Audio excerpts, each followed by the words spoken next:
Well, we are back on the Unapologetic Podcast. I'm Brandt Merritt. I'm Jonathon, Woodyard. And we have Paityn Walker with us again. I'm going to out myself again on this. You should. We tried this once and the audio failed, so we're trying again. It was a fantastic conversation. Probably our best episode ever. Yeah, probably. And nobody will ever hear it. So we're going to try again. We have a lot to live up to. Paityn, thanks for coming back and being with us today. Yeah, of course. And we're battling. We're over here. Sun. You can see the shade on my face there, but the sun, it's moving now. So if you're watching the video on YouTube and we're squinting, it's like because the sun is killing us. So we're looking forward to hopefully a new podcast location sooner than later that would avoid this. That'll be fun. But yeah, we'll get there.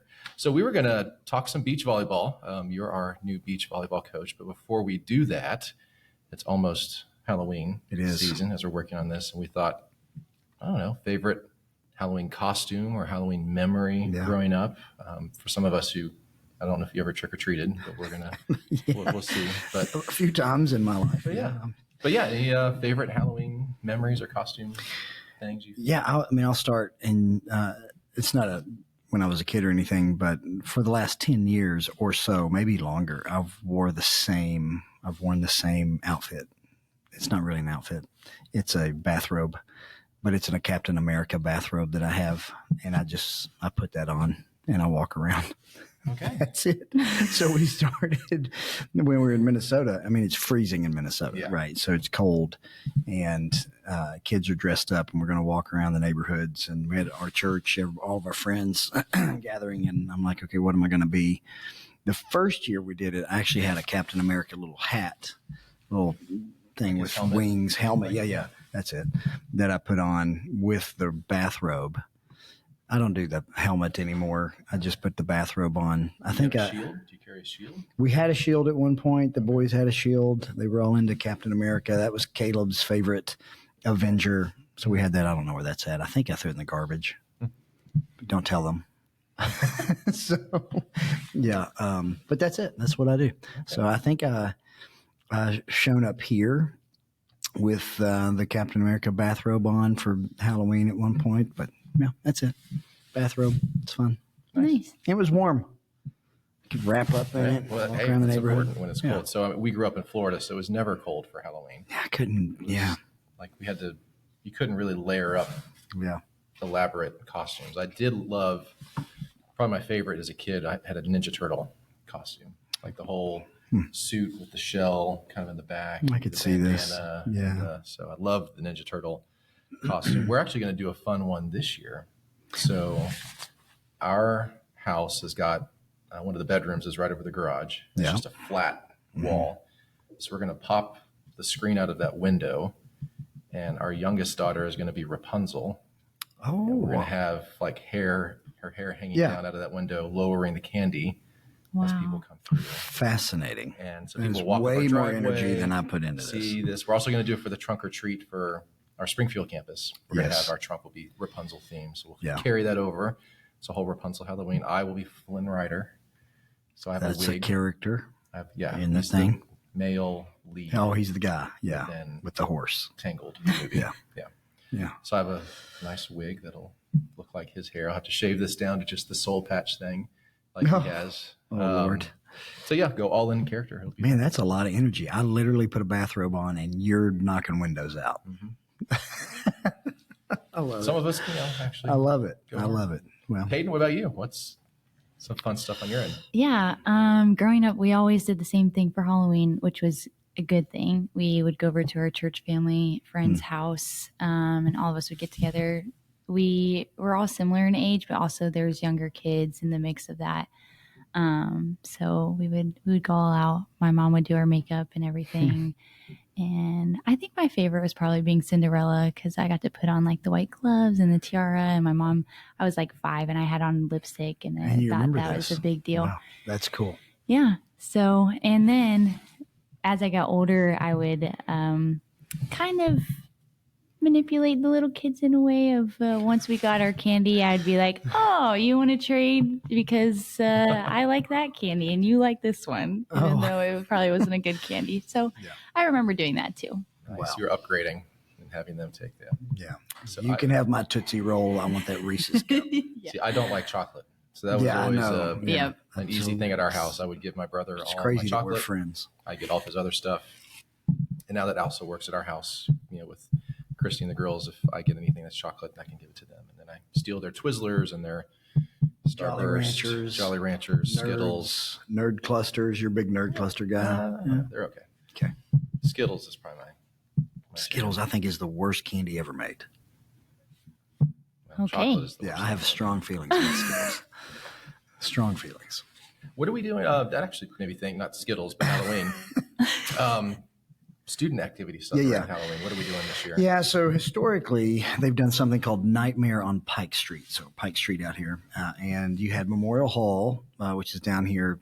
You go through the four-way stop, that big old building on the left, and they would shut that down and they would put a haunted house on. And I mean, it was a big production. I mean, they had lots of people. They would do, like last year, they did an insane asylum. It was kind of crazy. Really well done.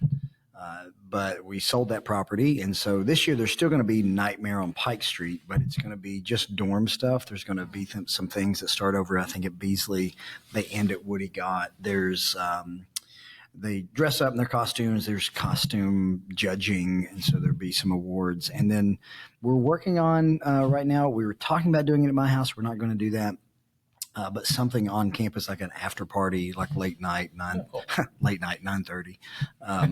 Really late. Yeah, really late. I'll be in bed, but 9:30 to midnight. That's late. Yeah, get off me. But something. Well, I could feel it. You stay up late, and I don't. Mm-hmm. Yeah. But something that night, I don't know. They're talking about a movie or something like that. So there'll be activities. People will be dressed up. It would be through residence life. Cool. Yeah, and our Springfield campus is doing a trunk or treat, Partners with Mercy Hospital, and so I think we're going to have a bunch of trunks. And what day is that? I think it's next. So Friday the 24th. Yeah, I believe that's right. And so if you're in Springfield, come to. Actually, I don't know if it's on our campus or somewhere with Mercy. I have no idea. I should have double checked location. I didn't RSVP. That'll be fun. Lots of Disney If I'm themes. there, I will be in my bathrobe. But we changed it up this year. We used to turn our nursing simulation lab into kind of like a mini haunted house with stations. Oh, yeah. It was pretty fascinating. Did that the last few Cool. years. All right, enough Halloween. Let's talk Halloween volleyball. stuff. Let's talk beach volleyball. So Paityn, new coach with us, came in this summer and from Virginia through Kentucky. But yeah, I'd love to just give you a chance to talk about your journey to SBU, how we got on your map and your career that got you here. Yeah. Well, just a little bit about me. Grew up in Virginia. I was part of a Christian household. Christ was at the center, and I'm really grateful for that. But sports also became the center for me, and so I started to idolize that growing up. And it wasn't until I got to EKU where I realized that it was becoming an idol, and everything around me was an idol except for God. And he was always second to those things. So that translated into a lot of the challenges I faced. I wasn't able to find peace or see God's faithfulness through it because I didn't have the lens to see it. So I found a group called FCA at EKU, and they truly changed my life. I truly encountered Jesus through those people and met him. And I always say I knew of Jesus, but I never really knew him. And that wasn't until I got to EKU. So I'm really grateful that beach volleyball was initially the reason of why I was at EKU. But I knew after, a few years there that wasn't the reason why God brought me to EKU. It was so that I could come to know him.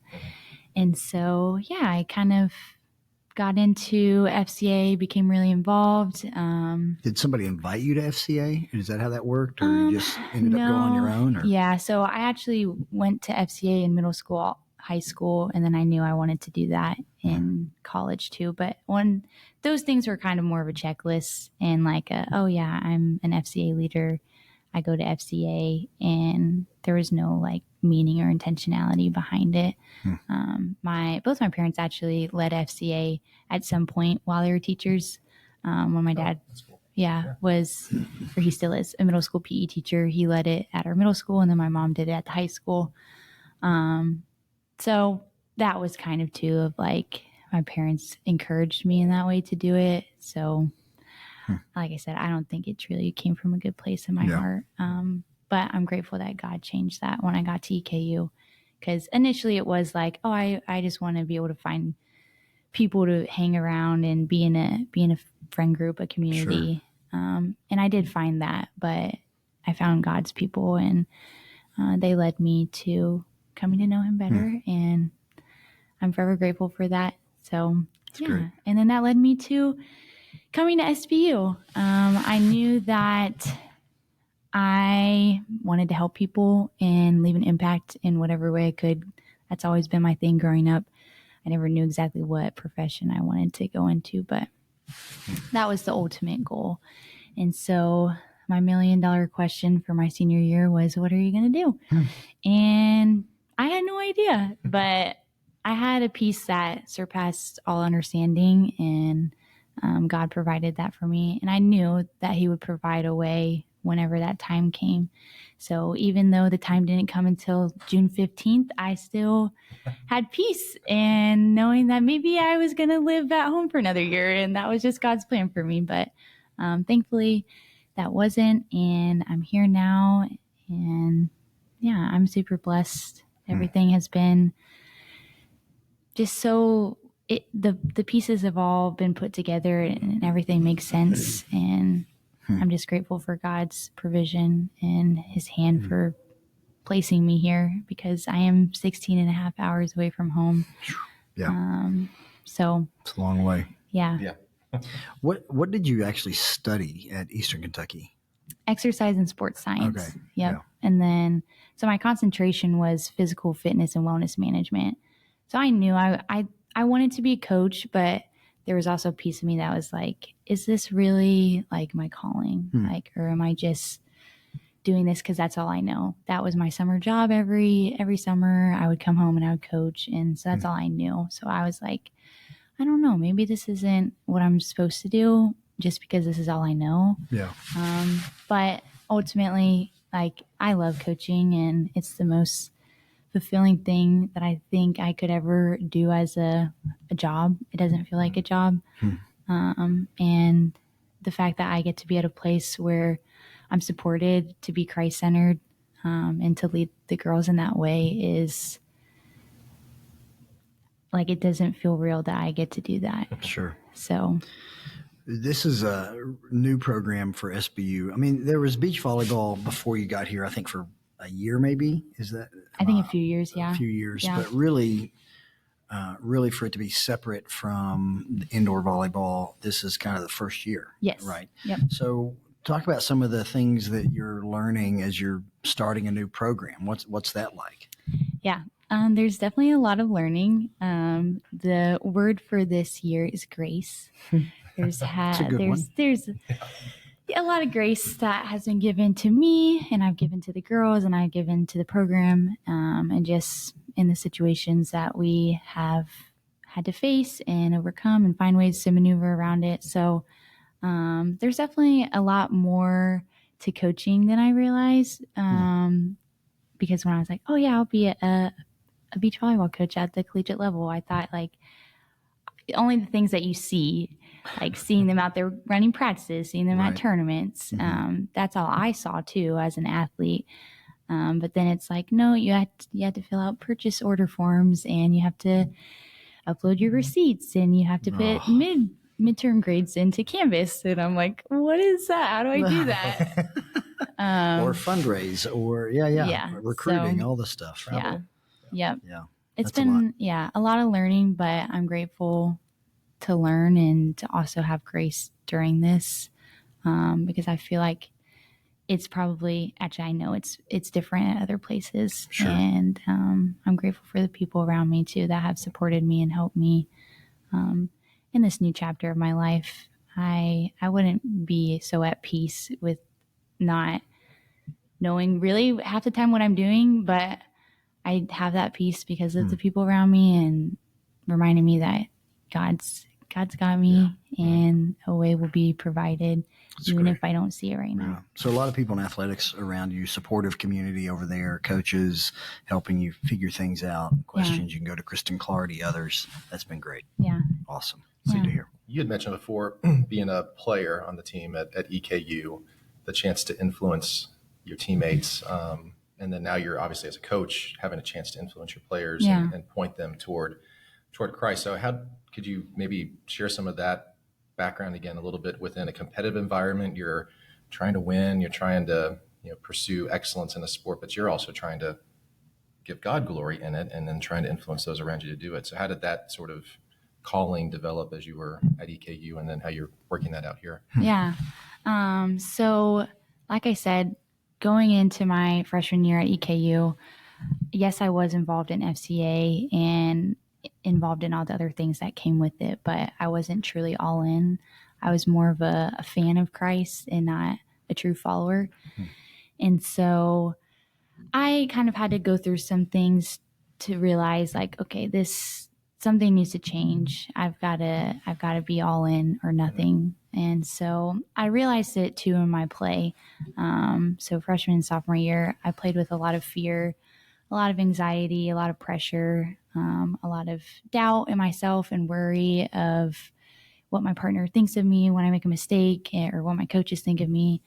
And so that truly took the joy away from being present in the moment and just using the gifts that God gave me. Like I totally was abusing them, honestly, because I found no joy in it. And that's not me fulfilling my purpose at all with them. So I realized, like, things have to change, because there's no way I should be feeling this way. Like, having worked my whole life as a little kid, dreaming to play this sport in college, and then getting there and I'm like, this is not what I was hoping for. This is not what I was expecting. But it is because my heart was in the wrong place, and I wasn't able to play with the freedom until I gave that and surrendered it to God.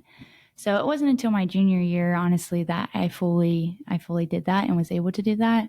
It definitely helped because of my relationship with Jesus. It had grown and become stronger, and had become the foundational piece of my life. And that's when I realized that I wanted to play for something so much greater than just a win, or the numbers on a scoreboard, and that I wanted to glorify Jesus in everything that I did. And it didn't matter. Like, I had no expectation of if I won or lost. That wasn't what mattered to me. And once I was able to overcome that competitiveness and thinking that winning was all that mattered, I actually started to become more successful, which is not a coincidence.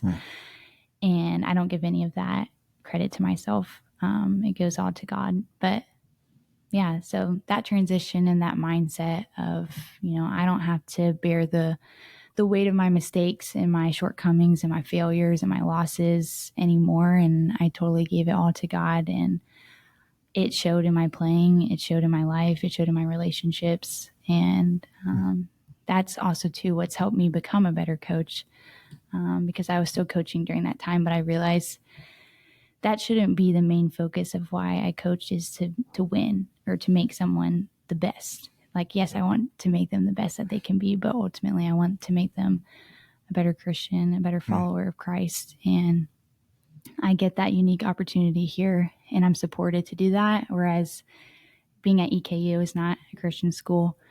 Sometimes I wasn't always supported, and that was hard, but God gave me a bold spirit during that time. And I'm grateful it didn't make me shy or timid towards it. It honestly made me want to pursue him even more and even harder, to combat the darkness and bring light in those areas on my team and just on my campus too.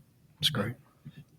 So thinking logistically, if you're looking to start a beach volleyball program, Southwest Missouri probably isn't like the first thing that pops into your mind with all the Not a lot of beaches that we have here. I mean, you have Stockton Lake. Yeah, we have lakes. Kentucky has lakes. But yeah, I mean, just could you talk about beach volleyball, not in like a coastal Florida sunny place that people might imagine beach volleyball? How was the sport maybe grown and thrived in places that people might not expect would have a beach volleyball program, and how are you, working to build that culture here? Yeah. That is a tough part of beach volleyball. And I can even admit to this. When I was like, yeah, I want to play beach volleyball in college, I was thinking Florida, sunny, warm, beach. And obviously that didn't happen. I played in the middle of Kentucky, and we always joked that was the only beach in Kentucky was our 3 sand courts. And you just had to imagine a beach or an ocean in the background. And so honestly, it's like the same situation here. And so I think too, it's a unique opportunity for me to come and take over this program because I went through it at EKU. Like, I was a part of the first group that was beach only. And so I know the challenges, I know the obstacles, I've been through it. I've essentially suffered through it.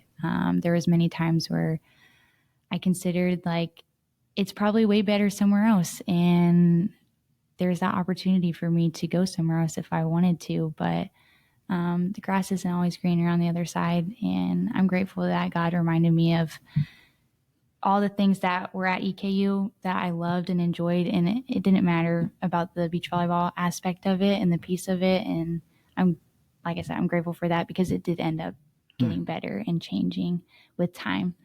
So that's what I've been reminding the girls, that, this is a unique opportunity, a unique situation that we're in. There's not really beach volleyball in the Midwest and in Missouri in general. So I think that we're planting a seed, and I'm just excited to see how God will water it and just use it for his glory. And I'm trusting in him. I saw him provide when I was at EKU, and so I know that he will do the same thing here. So there are how many teams around us, how many schools that have beach volleyball?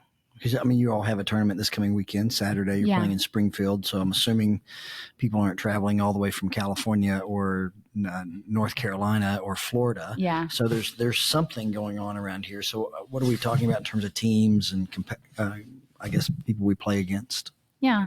So it is a sport on the rise. So a lot of programs that have indoor volleyball, they're adding beach volleyball, and they're making that transition of indoor players can play beach, but now it's splitting. So there's a lot of programs around us that have beach volleyball, but they're not necessarily beach only. Most of the Division IIs are not beach only programs, and that's just how it is right now. But it's slowly making the transition.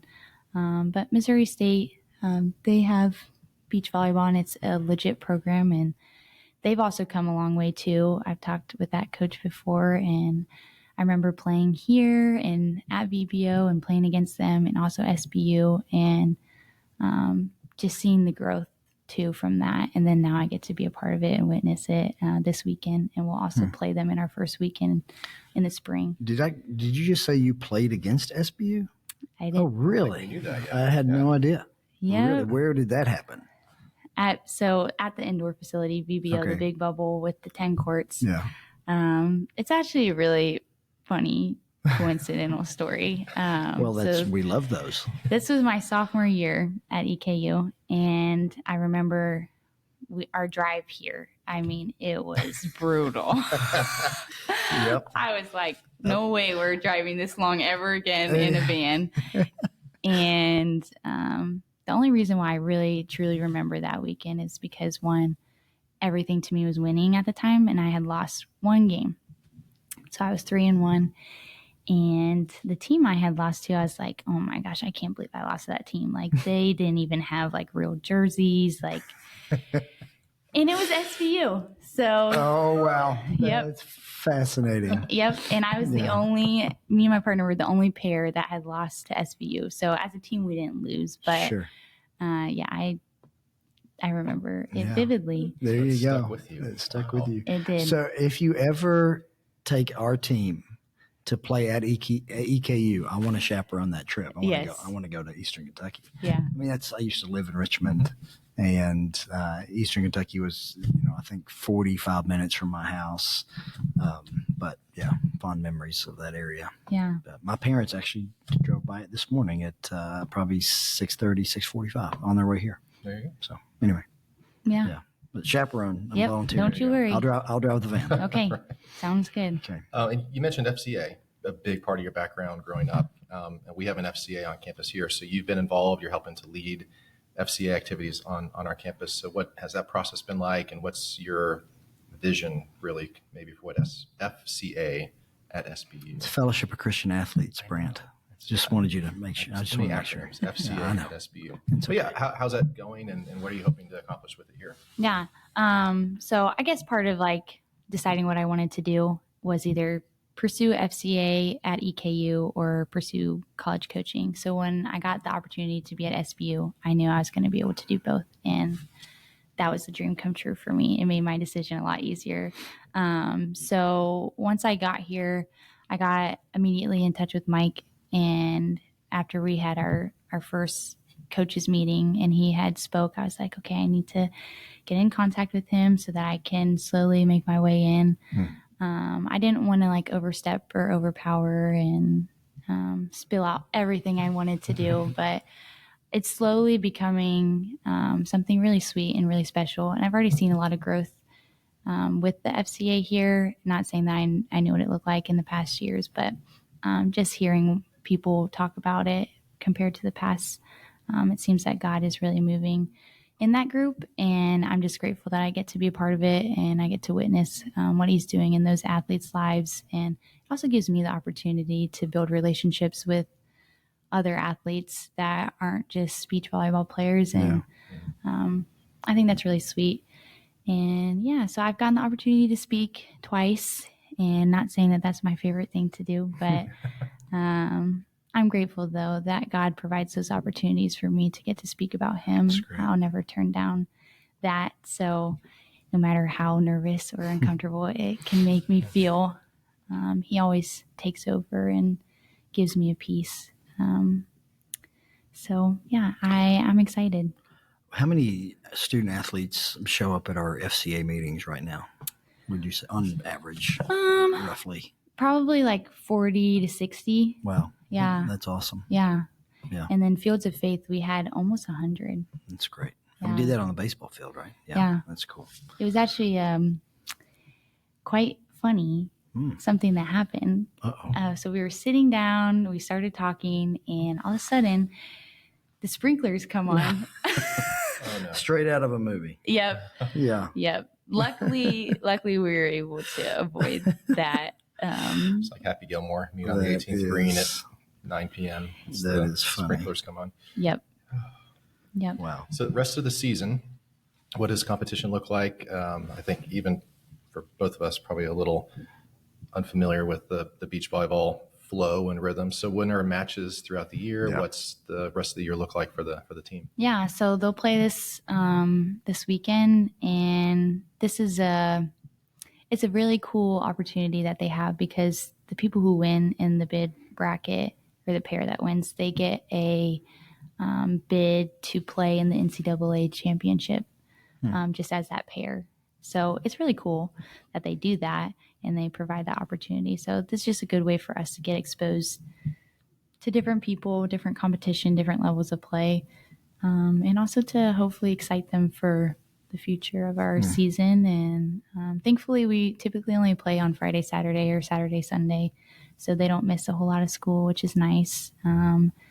And whenever we travel, it's always worth it because we play multiple different teams. So even if we do have to travel 8 hours away, It's not it'll just be one match. You get to have a bunch of options. Yeah. Yeah. How many, the way the team is structured, how many pairs do we have that compete during a match? Yeah. So right now we currently have 10 girls on the team, which is the perfect number. 5 pairs have to play and they count, but there is technically a 6th pair that just doesn't count because you have to win the best 3 out of the 5 or 4 out of the 5 or 5 out of the 5. So that's how you win as a team. Okay. It's almost like tennis, kind of. Yes, in that sense. very Yeah. similar. Okay. Yeah, very similar. So we're looking to grow and expand, and if we can get 1 or 2 girls with the mid-year, that'll be great. And if not, that's okay too. What's the ideal kind of roster size that you're looking for? probably around 16 to 18. Okay. You don't want to have too much depth, but you also want to have that so that you can just find the best connections and partnerships. And too much depth, people don't get playing time, and then it's like, that makes sense. Yeah, it's hard. It's hard to understand your role when you come to college and that's what you are hoping to do is play. And you're 16. It's like, you can practice. But that might be it. Yeah. Yeah. Well, that's probably where somewhere like here or what you were trying to build within the EKU culture. I mean, that's how you find your purpose in it. If you're in an environment that's got a bigger purpose than just winning. Yeah. It's fantastic to build that culture already within our program. So when we do get to that point where we've got more girls on the roster than can play, hopefully we've established the culture that, hey, there's still a lot of ways for you to contribute and grow. And yeah. And I was actually talking to your wife about this yesterday. She's the best. Mm-hmm. Yes, she is. The unfortunate part of our sport is that it's very like worldly if you think about it. Like I'm having to rank the girls and in a sense determine their value based off of their skill and where they're placed at and who they're placed with. And that's a really hard part of my job. Sure. And I pray the girls see my heart on that because it is really hard for me to sit there and be like, you're in this pair and you're playing with this person, even though that's probably not who you want to play with or where you want to be. But I remind them that I'm not the person who determines their value, and me doing that does not determine how I view them, how I see them. Yeah. And so I'm grateful that I have the opportunity to show them God's love through that, despite the hardship of the reality of the situation. You're ranked 10th. And that's a hard conversation, but Jesus loves you. Yeah. Yeah. Yeah. Those are the types of life lessons we're trying to teach here on campus, right? We're not merely trying to win volleyball games, though we want to win volleyball games. We want to win football games. We want to win basketball games. We want people to get degrees, but really get jobs and have great lives. That's right. But we want to develop certain types of persons, right? Mature men and women. And going through something like this is an opportunity for them to say, okay, I'm not quite as good as I thought I was, or at least somebody else doesn't think I'm as good as I think I am, but I've got to rest in who I am in Christ. Yeah, it's good stuff. Yeah. Well, Paityn, thanks for joining us again this morning. Thanks for all you're doing for the team. So are we going to have a lot of matches in Springfield? Yeah, for the most part. Until we build that complex. That's right. So if you want to give and donate sand, have our own indoor bubble, then we've got a project for you. At least we can bring some watch parties down to. Yeah, absolutely. It's not far. Watch the team play. Exactly. Yeah. Do they play at the Bobby Allison kind of sports complex? Does that have volleyball? It's a different spot. Well, I'm just wondering if they have volleyball courts there. I don't know. But anyway, it's over by the airport, big sports complex. Yeah. So I didn't know if they had I'll have to stuff look or not. into But that. anyway. Okay, great. Well, good luck rest of the season, and thanks for all the work you're doing, not just with the team, but FCA and across campus. We're thrilled you're here. Thank you. And that'll do it for episode today. We'll be back next time. I don't have a topic picked yet, but we'll get someone on campus. Yeah, I don't know. Well, Chase is here on Monday. I don't know if we want to grab time with him. We could grab some time with Chase. You dropped the suggestion of we talked about Taylor Swift, and then you said, it would be great if we did a modesty episode. I've had some encouraging comments about that, so it might be something. Yeah, so if we want to talk about it,